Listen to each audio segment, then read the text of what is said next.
கர்த்தருடைய பிள்ளைகளே, திருமணத்துக்காக காத்திருக்கிறீங்களா? திருமணத்துக்காக காத்திருக்கிற பிள்ளைகள் இந்த வார்த்தைகளை நல்லா கவனிங்க. அந்நிய நுகத்துல ஒரு பொண்ணையும் ஒரு பையனும் நேசிச்சிட்டேன் பாஸ்டர், அதை விட்டுட்டு எப்படி வர்றது? விட்டுட்டு வந்தா அது பாவம் இல்லை? அது போல இன்னைக்கு அந்நிய நுகத்துல யாரோ ஒருத்தங்களை நீங்க நேசிச்சுட்டு அது கர்த்தருடைய சித்தமா, கர்த்தர் எனக்கு செய்து முடிப்பாரான்னு சொல்லி இன்னைக்கு அதை பொய்யா நம்பி காத்துட்டு இருக்கிறீங்க. பாத்தீங்களா? உங்களுக்கான வார்த்தை தான் இன்னைக்கு. பாருங்க, தேவனை அறிந்த பிள்ளை, அபிஷேகத்தை பெற்ற பிள்ளை, அப்பா ஊழியக்காரரா இருப்பாரு, இல்லாட்டி பாருங்க அப்பா இன்னைக்கு ஊழிய பாதையில இருப்பாரு. ஆனா அந்நிய நுகத்துல ஒரு உறவுல சிக்கிட்டு எனக்கு வெளியில வர முடியாதபடி இன்னைக்கு தடுமாற்றம். அப்படி இருக்கிற பிள்ளைகள் நல்லா கவனிங்க. ஆதியாகமத்துக்கு எழுதின புஸ்தகம் 29வது அதிகாரம் 18வது வசனம் சொல்லுது, யாக்கோபு ராக்கேல் பேரில் பிரியப்பட்டு உம்முடைய இளைய குமாரத்தியாகிய ராக்கேலுக்காக உம்மிடத்தில் 7 வருஷம் வேலை செய்கிறேன் என்றான். ராக்கேலுக்கு மேல யாக்கோப்புக்கு பிரியம் வந்தோன்னே 7 வருஷம் அவனுக்கு ஒரு பெருசாவே தெரியல. தன்னுடைய வாழ்க்கையில 7 வருஷம் அவனுக்கு எப்படி இருக்குன்னா பாருங்க, கொஞ்ச நாளாய் தோன்றிச்சான். அதே ஆதியாகமம் 29ல 20வது வசனத்தை பாத்தீங்கன்னா, இன்னைக்கு அநேக பிள்ளைகள் அந்நிய நுகத்துல ஒரு பிள்ளைய ஒரு பையனையும் பார்த்த உடனே அவங்க தன்னுடைய உயிரை மாய்த்து கொள்ளவும், தேவ சித்தத்தை விடவும், அது போல குடும்பத்தை விட்டு வரவும் அவங்க ஆயத்தமா இருக்கிறாங்க. ஏன்னா பிசாசு அவங்க சிந்தைகளை ஆளுகை செய்துட்டான். இதுக்கு என்ன காரணம்னா தேவனோட இருக்காதுதான் காரணம். இன்னைக்கு அநேக பிள்ளைகள் ஒரு பையனுக்காக பொண்ணுக்காக ஊழியத்தையே விட்டு வந்தவங்களும் இன்னைக்கு இருக்கிறாங்க. இன்னைக்கு நீங்க அப்படி விட்டுறக்கூடாது. ஒருவேளை நீங்க இன்னைக்கு அந்நிய நுகத்துல சிக்கி இருப்பீங்க, அந்த உறவு உங்களுக்கு முள்ளா இருக்குன்னா அதை விட்டு இன்னைக்கு கர்த்தருடைய சித்தத்துக்கு வாங்க. கடைசி காலம் இது, கைவிடப்பட்டு போயிடாதீங்க. ஒருவேளை அந்த காரியத்தை இன்னும் மனசுல வச்சு நீங்க ஜெபம் பண்ணிட்டே இருப்பீங்க, ஆனா அந்த ஜெபம் கேட்கப்படாது. கர்த்தர் உங்களுக்கு தர்ற வாழ்க்கை கர்த்தர் முன் குறிச்சது நிச்சயமா கர்த்தர் தருவாரு. அதுக்கு முதல்ல நீங்க முழு மனதாய் கத்துட்டு உங்களுடைய வாழ்க்கையை சரண்டர் பண்ணணும். உங்க பாருங்க இருதயத்தை சரண்டர் பண்ணணும். நம்ம ரெண்டையும் கையில வச்சுட்டு இது கர்த்தருடைய சித்தமா இல்லாட்டி இது கர்த்தருடைய சித்தமானு உங்க சுய புத்தியில நீங்க வாழக்கூடாது.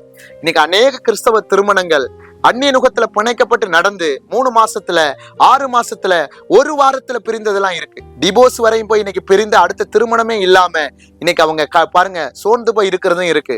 அதனால அபிஷேகம் பண்ணப்பட்ட பிள்ளைகள், ஒருவேளை திருமணத்துக்காக காத்துட்டு இருக்கிற பிள்ளைகள், உங்களுக்கான துணையை கர்த்தருடைய சித்தத்தின்படி கர்த்தருடைய சமூகத்தை காத்துருங்க. கர்த்தர் நிச்சயமா தருவாரு. கர்த்தர் கைவிட மாட்டாரு. நீங்க ஒரு பொண்ணுக்காக ஒரு பையனுக்காக தேவ சித்தத்தையோ தேவ தரிசனத்தையோ தேவ அழைப்பையோ நீங்க மிஸ் பண்ணுவீங்கன்னா அதை விட பரிதபிக்கப்பட்ட நிலைமை வேற ஒண்ணுமே கிடையாது. இன்னைக்கு நிறைய பிள்ளைகள் சூஸ் பண்ணிட்டு தான் கேக்குறீங்க, இது செய்யலாமா செய்யக்கூடாதா? ஒரு ஊழியக்காரன் கேட்கறத விட நீங்க அரை வீட்டுல முழங்கால் போட்டு தேவ சமூகத்துல உட்கார்ந்தீங்கன்னா கர்த்தர் நிச்சயமா பேசுவாரு. ஏன்னா கர்த்தர் உங்கள்ட்ட பேசி கூட கர்த்தருக்கு செவி கொடுக்காததாலதான் இன்னைக்கு அந்த திருமணத்தை செய்யறதுக்கு தங்க இச்சைகளுக்கு ஏற்ற ஊழியக்காரர்களை நீங்க தேடி போறீங்க. அவங்களும் பணத்தை வாங்கிட்டு பொருளை வாங்கிட்டு உலக ஆசையில அவங்க சிக்கி இருக்கிறதால உங்க திருமணங்களுக்கு ஓகே சொல்லிடுறாங்க.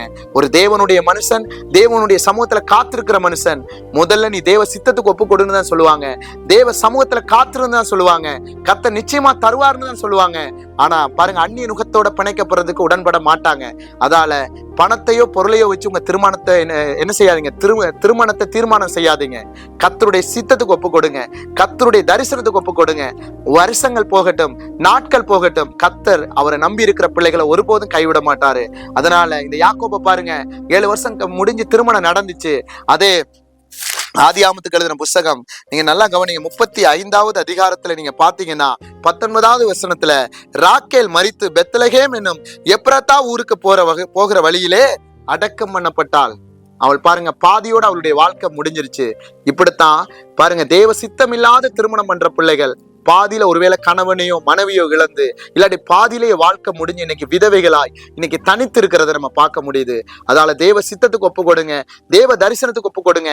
கர்த்தருக்கு பிரியம் இல்லாத எந்த காரியத்தையும் தீட்டான பொருளை தொடாதீங்க. கர்த்தர் நிச்சயமா உங்களுக்கான துணையை கொண்டு வருவாரு. கர்த்தர் நல்லா பாருங்க உங்களை அவர் அறிஞ்சிருக்கிறாரு. இன்னைக்கு ஒரு பிள்ளை நல்லா கவனிச்சு கொள்ளுங்க. உலக ரீதியில நான் சொல்றேன், இன்னைக்கு உலகத்துல நீங்க பாருங்க திருமணத்துக்காக தேர்ந்தெடுக்கிற துணை உலக ரீதியில பெயிலா இருக்கு. அப்படின்னா உலகத்துல ஒருவேளை உலக ஞானம் இல்லாதபடி, அழகு இல்லாதபடி, பாருங்க உலகத்துல ஒருவேளை அது அற்பமா எண்ணப்பட்டிருந்தா ஆவிக்குரிய நிலைமையில அதுதான் பெஸ்டா இருக்கும். ஆவிக்குரிய நிலைமையில பெயிலா இருந்துச்சுன்னா அது உலகத்துல எப்படி இருக்கும்? பெஸ்டா இருக்கும். படிப்பு இருக்கும், குவாலிபிகேஷன் எல்லாம் இருக்கும். ஆவிக்குரிய நிலைமையில இருக்காது. உலக ஆசை கொஞ்ச நாள் இருக்கும், அதுக்கப்புறம் பரலோகம் போக முடியாது, அவ்வளவுதான். ஆனா உலகத்துல அவள் அற்பமா எண்ணப்பட்டு ஆவிக்குரிய இறுதியில் அவள் பாஸா இருந்தாள்னா அவள் மாத்திரமல்ல, உன்னை மாத்திரமல்ல, உன் குடும்பத்தையும் கர்த்தருக்கு முன்னாடி கொண்டு போவா. அதால கர்த்தருடைய சமூகத்துல காத்துருங்க, தேவ சித்தத்துக்கு ஒப்பு கொடுங்க. கர்த்தர் உங்களை கொண்டு பெரிய காரியத்தை செய்வார். God bless you.